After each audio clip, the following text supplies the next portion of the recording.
What are the essentials of life, of your life? Among those most important to me, those I would not willingly live without, are family, the right to protect that family, as well as freedom from oppression, especially the oppression of the state.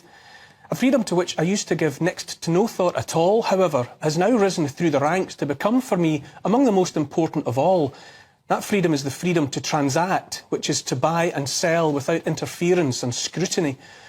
Without freedom to control our own finances, we are, and this is no exaggeration, effectively driven from society. You might say that if we cannot buy or sell on our own terms, that we are transformed into non-persons. In this modern Western world of ours, the freedom to transact is bound up inescapably with the right to have a bank account. Deprived of that everyday, commonplace technicality, we cannot function in the myriad ways necessary to maintain modern existence. Without a bank account, we cannot receive a salary, we cannot pay our bills, we cannot obtain or service a mortgage or lease a car, we can't borrow money. In an increasingly cashless society, we can't even buy a loaf of bread. The list of impossibles or next to impossibles born of no bank account is long. To be deprived of a bank account is to be the victim of social murder. At the very least, it is a modern-day equivalent of excommunication, of exile. Last week, my fellow GB News presenter Nigel Farage revealed that the bank of which he has been a customer for decades has told him it's closing his accounts, that it wants nothing more to do with him. The same stricture has apparently been applied not only to Nigel, but to some of his family. Believe it or believe it not, but Nigel Farage is now the third person I know personally who has been treated thus by the banking industry in recent months. I'm also already aware of other private citizens of this country, apparently law-abiding tax-paying citizens, some in the public eye and the majority definitely not, who have been similarly dealt with. If you look on at this behaviour by banks and console yourself that such cannot and will not happen to you and yours on account of your good people and no trouble to the state, then I urge you to think again. What can happen to anyone may sooner or later happen to everyone. When it comes to governments, that which they can do, they certainly will do. I struggle to believe this is where we are now. The social strangulation of those deemed beyond the pale for whatever reason, those identified as having been critical of the mainstream state-sponsored narrative, a malevolent and sinister behaviour in the playbook of repressive, dictatorial, authoritarian regimes is apparently standard practice here in the Britain that was once great, but that is great no longer. This treatment is being meted out to Nigel Farage, not just to make life impossible for him, but, I say, pour encourager les autres. It is a warning to one and all that holding and espousing views counter to those favoured by the authorities will no longer be tolerated. In the hive mind of the Borg-like collective that is the uniparty, totalitarian regime towards which we are being marched, the drones are to be left in no doubt that resistance is futile. As sinister as any other aspect of all this is the realisation the whip is in the hand of the corporations. Klaus Schwab of the World Economic Forum calls this, euphemistically, stakeholder capitalism. What it means is that the decisions that matter are made not by governments, but by big business. And big business is answerable only to its owners, owners who long ago decided that borders and sovereign individuals are inconvenient. So far so bureaucratic, but simply put, they're messing with us, those ideologues and their sock puppets. Indeed, diligently and perversely, they're finding every last way to mess with us. There are multiple motives for this messing with us, but the most important is the intention to divide, to set individual against individual, tribe against tribe. Always the aim is to have us at each other's throats, so we overlook the malevolence coming from the state. Look at what we're being bullied into accepting as normal thought and action, and at what we are told to reject as wrong-think. Being protective of family and children is deemed wrong-think. Being an advocate of freedom is labelled right-wing, as if right-wing even means anything anymore, which it doesn't, being no more than mud for slinging. Approving of Brexit, just being ambivalent about Brexit, is deemed wrong-think. Knowing there are only two sexes and that change from one to the other is impossible is wrong-think. To declare Christian faith is infinitely more likely to attract condemnation than claiming women have penises. Elsewhere, it seems we are to accept men stripping off and dancing near naked or in bondage gear among gatherings of children. A march for Pride Month in New York City last week was underscored by the chanting of "We're here, we're queer, we're coming for your children."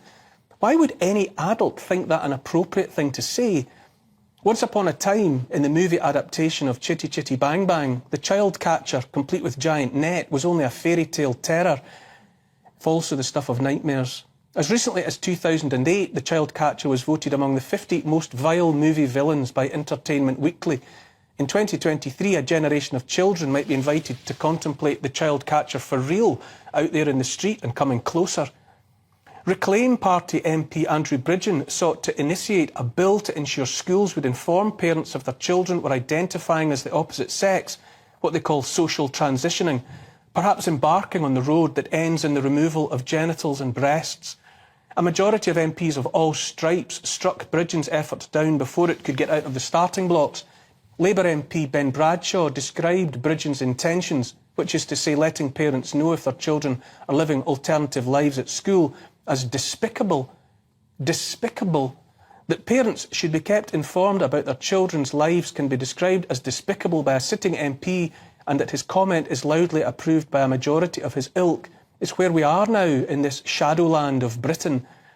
Despicable was a noteworthy choice of words, given that Bradshaw's use of it came soon after a teacher at Rye College in East Sussex used the same while trying to humiliate and silence a young girl who refused to accept a fellow pupil's decision to identify as a cat.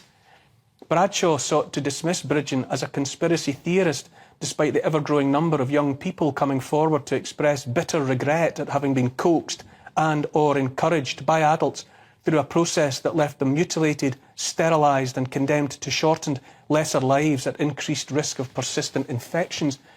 Underneath all of it is the message that when it comes to the children, it's the state and not the parents that have the final say. In so many ways that matter, the children are already caught. This is where we are now, apparently, in a world where one wrong word can see a person exiled to a life made impossible in any modern sense. A world where the messing with children's bodies, with our minds and with our understanding of right and wrong is nothing less than sadistic, shaped and choreographed as it is to cut people loose from their moorings and set them adrift upon an ocean of uncertainty. If you fear that you no longer know which way is up, then I invite you to join the club. The messing is an all-encompassing, increasingly polluting every aspect of everyday life. I read last week about how the government of the Netherlands has in recent years authorised the euthanising of otherwise healthy young people, people whose only dissatisfactions were autism or some other intellectual challenge. This is the same Netherlands where farmers are being driven off their land to make way for the mega-city building plans of more of those stakeholder capitalist transnational corporations. The same Netherlands where homeowners can now be coerced to sell their homes only to people with a low to medium income, which is to say the government decides who you might sell your home to and at what price. More and more, the Netherlands appears to be a petri dish for the conducting of all manner of experiments in social engineering.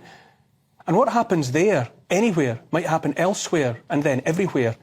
The West, in the form of NATO, driven full tilt by the US and the UK, pursues a forever war in Ukraine, shoveling hundreds of billions of dollars, pounds and euros into government coffers there in the name of defending democracy.